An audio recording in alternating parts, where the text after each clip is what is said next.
Hello. I'm here to speak on behalf of our younger children and their academics.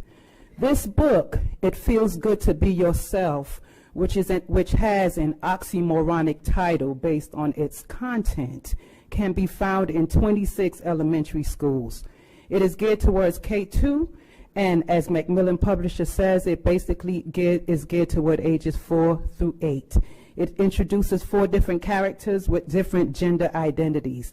It makes it seem as if gender is an imaginary concept that can be changed on a whim, when the truth is gender is factual. You're either a boy or a girl.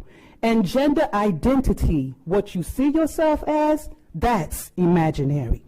Well, let me read you a couple of things. First character is Ruthie. She's a transgender girl. That means when she was born, everyone thought she was a boy until she grew a little older, old enough to tell everyone that she's actually a girl. Then there's her brother, Xavier. Xavier is a cisgender boy. Which 4 through 8-year-old knows what cisgender means? Can they spell cisgender? That means when Xavier was born, everyone thought he was a boy, and as he grew older, it turned out everyone was right. He was a boy. Then there's Alex, the friend. Alex is both a boy and a girl. Then there's JJ. JJ is neither a boy nor a girl. Ever since JJ was very little, they never felt exactly like a boy or girl. They just felt like themselves.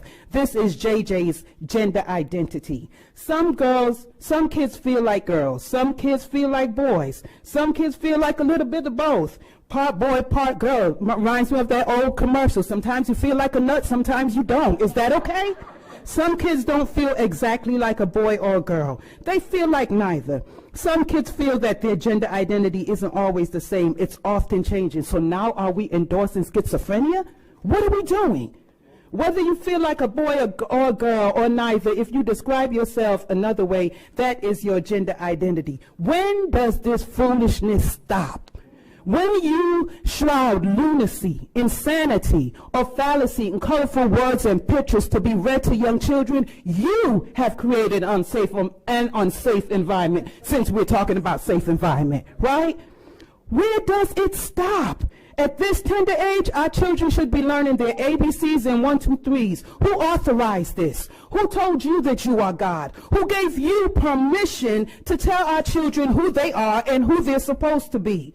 This is intentional and evil at its core. Get back to what you were elected to do and formally educate our children, not indoctrinate them with left-wing ideologies under the guise of providing a safe and welcoming space. Hear us clearly. We will not surrender our children. Leave our children alone.